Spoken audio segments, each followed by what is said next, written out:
इसी के कंटिन्यूएशन में जो लास्ट टॉपिक जो पढ़ाया था, इसी के कंटिन्यूएशन में एक इंटरेस्टिंग सा चीज़ अगर हम लोग देखेंगे, फॉर एग्जांपल यही पैरेलल प्लेट कैपेसिटर है और मान लीजिए यहाँ पर अंदर में प्लस चार्ज है जो क्यू चार्ज है, और उसका जस्ट अपोजिट चार्ज यहाँ पे रहता है माइनस क्यू मान लीजिए। और अगर इसको मैंने मतलब पूरी तरीके से फॉर एग्ज़ाम्पल कनेक्ट कर दिया है और यहाँ पे मान लीजिए कुछ चार्ज Q1 है उसके लेफ़्ट साइड में, इधर Q2 है, फॉर एग्ज़ाम्पल कुछ भी ले लेते हैं। द मोमेंट मैंने इसको अर्थ से कनेक्ट कर दिया, तो सारे के सारे charges will flow down to earth, और यहाँ पर अब चार्ज जो है फाइनली यहाँ पर चार्ज ज़ीरो हो जाएगा। ठीक है, ये चीज़ एक इंटरेस्टिंग है। The entire charge that is present here, जो भी रीजन अर्थ से कनेक्ट हुआ, अगर ये वाला रीजन अर्थ से कनेक्ट हो गया, the entire charge will now flow down to earth, तो net charge will remain zero here. तो ये एक इंटरेस्टिंग चीज़ है। दूसरी इंटरेस्टिंग बात यह है इसमें समझने के लिए कि जैसे हमने अभी बनाया ही था कि हमने टोटल चार्ज मान लो इसको Q1 दे दिया और इसको Q2 दे दिया, इसको Q1 टोटल चार्ज दे दिया, इसको Q2 दे दिया, तो ये किस तरीके से रीअरेंज हो जाएगा? This will be rearrange like this कि यहाँ पे अंदर की तरफ जो चार्ज रहेगा वो हो जाएगा ये वाला Q1 माइनस Q2/2। अंदर की तरफ जो चार्ज आ जाएगा ये वाला आ जाएगा Q1 माइनस Q2/2, और ये वाला उसका नेगेटिव हो जाएगा, Q1 माइनस Q2/2 का नेगेटिव हो जाएगा। यहाँ पे जो चार्ज हो जाएगा वो Q1 प्लस Q2/2 आ जाएगा, और यहाँ पर जो चार्ज आ जाएगा Q1 प्लस Q2/2 आ जाएगा, क्योंकि ये जो Q1 चार्ज है ये हम पूरे सरफेस पर दे रहे थे, which includes this left side as well as right side. तो अब ये चार्ज अकॉर्डिंगली इधर और इधर रीडिस्ट्रीब्यूट हो जाएगा, और ये Q2 चार्ज इधर और इधर रीडिस्ट्रीब्यूट हो जाएगा। कैसे? इस तरीके से, इन दिस मैनर। ओके, अभी ये जो चार्ज है, जो इंटरेस्टिंग टेक इसमें ये है कि ये जो अंदर के चार्जेस हैं, ये अंदर के चार्जेस को हम लोग बोलते हैं बॉन्डेड चार्ज। अंदर के चार्जेस को हम लोग बोलते हैं bonded charge. These two are known as bonded charge. और जो बाहर के जो चार्जेस होते हैं, ये और ये, एक तो ये वाला चार्ज और एक ये वाला चार्ज, इसको हम लोग बोलते हैं free charge. This we call it free charge. ठीक है, एक इंटरेस्टिंग टेक यही है। उसके बाद फिर अब हम आगे देखते हैं, इससे रिलेटेड एक क्वेश्चन करके देखते हैं। मान लो कि एक केस हम लोग को दिया हुआ है कि इसमें 3 पैरेलल प्लेट्स हैं, there are like 3 parallel plates.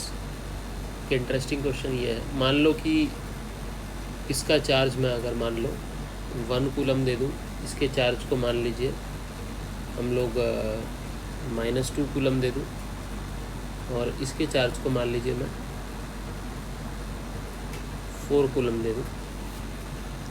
तो अभी इसके लेफ़्ट और राइट साइड में कितना चार्ज रहना चाहिए? मतलब वी हैव टू कंसिडर कि उसके लेफ़्ट और उसके राइट साइड में टोटल कितना चार्ज आ जाना चाहिए। सो इसका एकदम ही सिंपल अगर मैं आपको सोल्यूशन बता दूं तो एक इमीडिएट स्टेप में, मतलब इमीडिएट बेसिस पर ये चीज़ सॉल्व हो सकती है। तो उसको मैं आप लोगों को तरीका समझा देता हूँ, how to solve such kind of questions. ठीक है, नाउ लुक, वेरी इजी।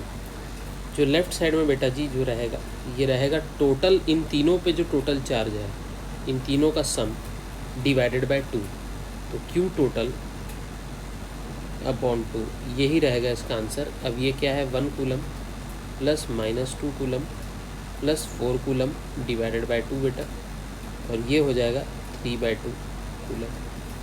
तो बेटा यहाँ पे जो चार्ज आ जाएगा, this will be plus 3/2 coulomb. ठीक है, सिमिलरली बेटा यहाँ पे जो चार्ज होता है ये भी वही होता है, जो एक्सट्रीम लेफ़्ट के लेफ़्ट साइड वाला जो साइड है, और सबसे राइट वाले के राइट मोस्ट साइड पे जो साइड है, तो यहाँ पर सारे बॉन्डेड, यहाँ पर सारे फ्री चार्जेस रहेंगे, और इन दोनों की मैग्नीट्यूड सेम ही रहेगी। ये भी Q टोटल डिवाइडेड बाय 2 ही के बराबर रहेगा, जो कि 3/2 कूलम रहेगा यहाँ पे। 3/2 कूलम है, right. Now how to resolve this, इसको ऐसे रिजॉल्व करेंगे कि ये जो 1 कूलम चार्ज है this will distribute over this and this towards the right left side of the plate and the right side of the plate.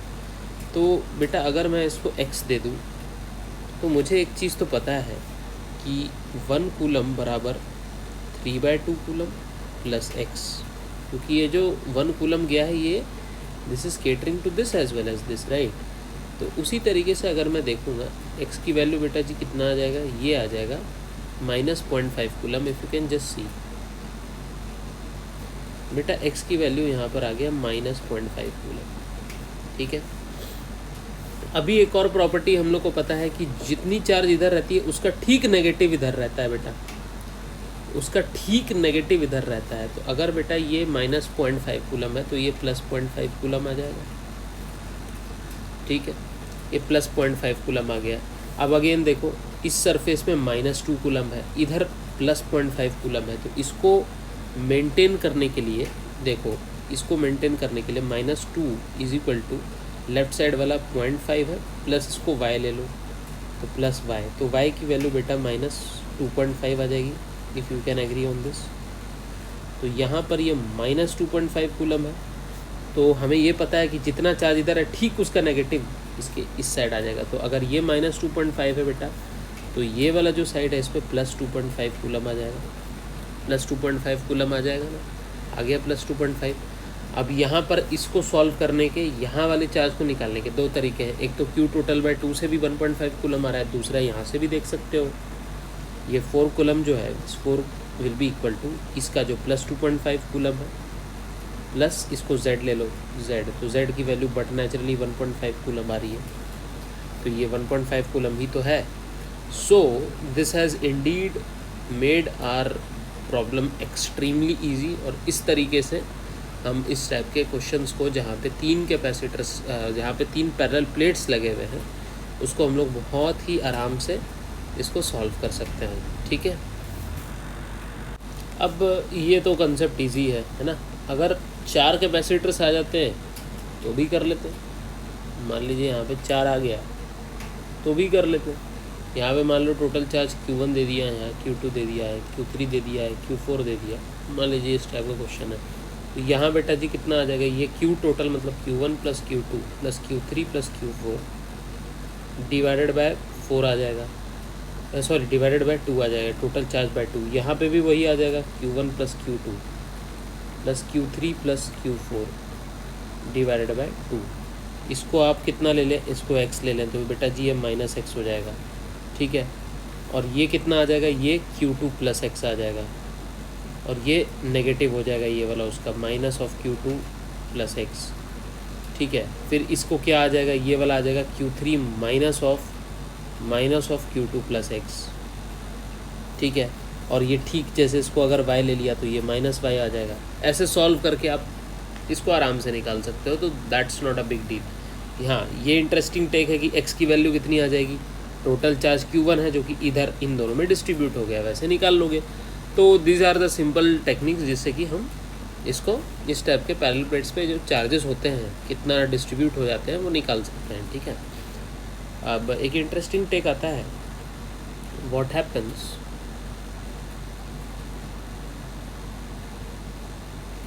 when 2 charged spheres or spherical shells, charged sphere मतलब solid sphere या फिर spherical shells are joined by a conducting wire,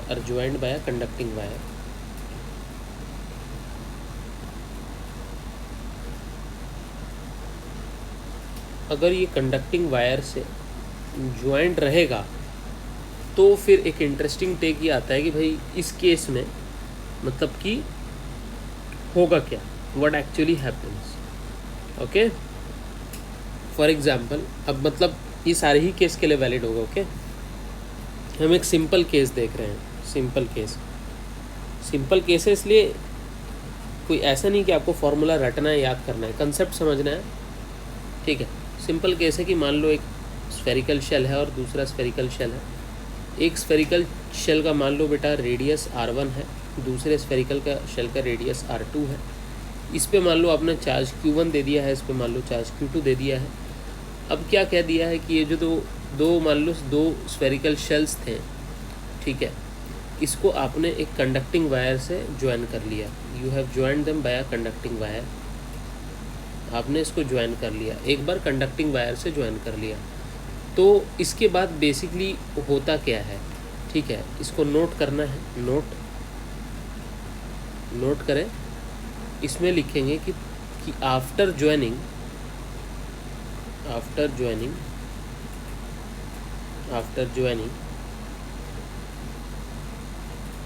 potential on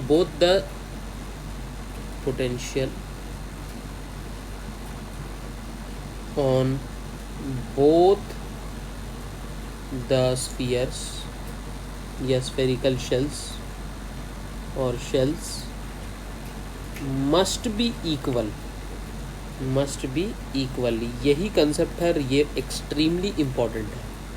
join करने के बाद क्या change आएगा, इन दोनों के पोटेंशियल सेम हो जाएंगे, ठीक है। इस तरीके से फाइनली चार्ज रीडिस्ट्रीब्यूट करेगा। हेंस ऐसा लिख सकते हैं, therefore charges will be redistributed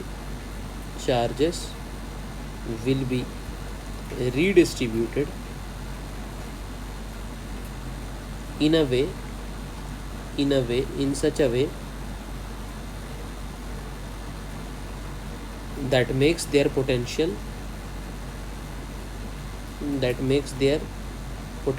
equal। जो इन दोनों के पोटेंशियल की वैल्यूज आ जाएगी वो इक्वल होने चाहिए, उस तरीके से चार्ज रीडिस्ट्रीब्यूट कर जाएगा। तो अब होगा क्या आगे, अभी क्या होगा कि मान लीजिए कि ज्वाइन करने के बाद हमने ज्वाइन भी कर लिया, इसको ज्वाइन कर लेने के बाद अभी क्या हो गया, इस पे मान लो चार्ज जो है ये q1 डैश आ गया और इस पे चार्ज q2 डैश आ गया। ये रेडियस r1 था और ये वाला रेडियस r2 था। अभी क्या होना चाहिए, पोटेंशियल सेम आना चाहिए बेटे। पोटेंशियल क्या होना चाहिए, सेम आना चाहिए, है ना। तो इसका पोटेंशियल जो इस स्फीयर का था, इसके सरफेस पे कितना आ जाएगा, k q1 dash upon r1, और इसके सरफेस पे इसका पोटेंशियल कितना आ जाएगा, k q2 dash upon r2। अब ये इन दोनों का पोटेंशियल है, तो v1 बराबर v2 होना चाहिए ज्वाइनिंग के बाद। इसका मतलब k q1 dash upon r1 this is equal to k q2 dash upon r2। इससे हमको क्या मिल गया कि q1 dash upon q2 dash this is equal to r1 upon r2। इससे तो एक इक्वेशन तो ये मिल गई मुझे, ठीक है। दूसरी बात, concept of charge conservation applying principle of charge conservation. Charges can not be created nor be destroyed. Charge conservation, क्योंकि यहाँ पर अलग से कोई हमने चार्ज दिया नहीं है, अलग से कोई चार्ज आया नहीं है ना। जितना चार्ज इन दोनों स्फीयर पर पहले था, जितना चार्ज पहले कितना था, q1 और q2 था, बाद में q1 डैश q2 डैश है। इसमें हुआ क्या है, कोई अलग से नया चार्ज आया नहीं है ना, ठीक है। इनमें सिर्फ चार्जेस रीडिस्ट्रीब्यूट हुए। हो सकता है इसका कुछ चार्ज इधर फ्लो हो गया या फिर इसका कुछ चार्ज इधर फ्लो हो गया, तो चार्ज के वैल्यूज़ चेंज हो गए। q1 की जगह q1 डैश आ गया, q2 की जगह q2 डैश आ गया, लेकिन फिर भी इन दोनों का सम ऑफ चार्जेस जितना पहले था उतना ही बाद में भी रहेगा। तो sum of total charge on both the sphere should remain the same by applying the charge conservation principle. तो q1 plus q2 should remain equal to q1 dash plus q2 dash, ठीक है। तो ये इक्वेशन नंबर 2 आ जाएगा। उस तरीके से अगर q1 डैश को मैं लिख दूँ, q1 डैश को मैं क्या लिख सकता हूँ, q2 dash r1 upon r2 अगर मैंने लिख दिया और इसको q2 डैश लिख दिया तो ये q1 प्लस q2 आ जाता था, ठीक है। तो ये q2 डैश ये आ गया r1 अपॉन r2 प्लस 1। अगर इसको और सिंप्लीफाई करेंगे तो ये आ जाएगा q2 dash r1 plus r2 upon r2, ठीक है। और ये आ जाएगा q1 प्लस q2। तो बेटा q2 डैश की जो वैल्यू, जो फाइनल चार्ज ऑन स्फीयर 2 आ जाएगा, वो आ जाएगा q1 plus q2 total charge on both the spheres into r2 upon R1 plus R2। Similarly बेटा Q1 डैश आ जाएगा तुम्हारा, ये आ जाएगा Q1 plus Q2 upon R1 plus R2 into ये R1 हो जाएगा बेटा।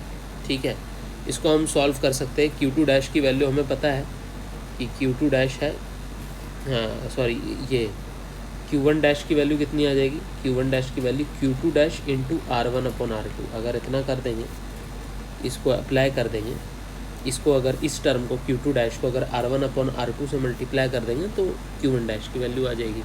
तो this is how the charges will be redistributed, मतलब total charge on both the sphere should remain the same. इन दोनों का सम जितना पहले था उतना ही बाद में है। कंसेप्ट यही है कि वायर से ज्वाइन कर दोगे तो इनके पोटेंशियल सेम हो जाएंगे। तो पोटेंशियल, तो उस तरीके से इनको पोटेंशियल सेम रखने के लिए इन पर चार्जेस रीडिस्ट्रीब्यूट होकर के इनकी चार्जेस की वैल्यू चेंज हो जाएगी। ठीक है, अब ये फॉर्मूला हमें याद नहीं करना है। क्यों? क्योंकि क्वेश्चन चेंज हो जाएगा, कंसेप्ट चेंज हो जाएगा। हो सकता है कि ये अलग अलग स्फीयर ना हो, ये कॉन्सेंट्रिक स्फीयर्स हो जाए। जैसे कि एक केस अगर ऐसा ले लो कि कुछ ऐसा, एक स्फीयर इधर, उसका कॉन्सेंट्रिक इधर, उसका कॉन्सेंट्रिक इधर। अब मान लो कि इन दोनों को मैंने ज्वाइन कर लिया, एक क्वेश्चन कराएंगे हम लोग ऐसा, इन दोनों को हमने ज्वाइन कर लिया। ठीक है, we have join these 3 extreme वाले। अब क्या होगा भाई, मान लो इसको तुमने ग्राउंड भी कर दिया इधर, अब क्या होगा भाई? तो मतलब एक क्वेश्चन ऐसा हम लोग कराएंगे, will discuss this in great detail. ठीक है, तब हमको क्लैरिटी हो जाएगी कि भाई ये फॉर्मूला याद नहीं करना है। कंसेप्ट क्या है कि अगर किसी भी दो चीज़ों को आप वायर से ज्वाइन करते तो उनका पोटेंशियल सेम हो जाएगा, उस तरीके से चार्ज को रीडिस्ट्रीब्यूट करना है। दूसरा, अगर किसी भी चीज़ को आप वायर्स, आप अर्थ से कनेक्ट करते हो तो उसका टोटल क्या हो जाएगा, अर्थ से अगर आप जोड़ते हो तो फिर finally what happens, if you connect something by the earth, then what happens, the potential of that thing will be equal to the potential of earth, and the potential of earth is essentially taken to be 0. तो V of earth is taken to be 0। इसके बारे में हम लोग discuss करेंगे future class में, और इससे रिलेटेड एक दो क्वेश्चंस भी कर लेंगे। ठीक है।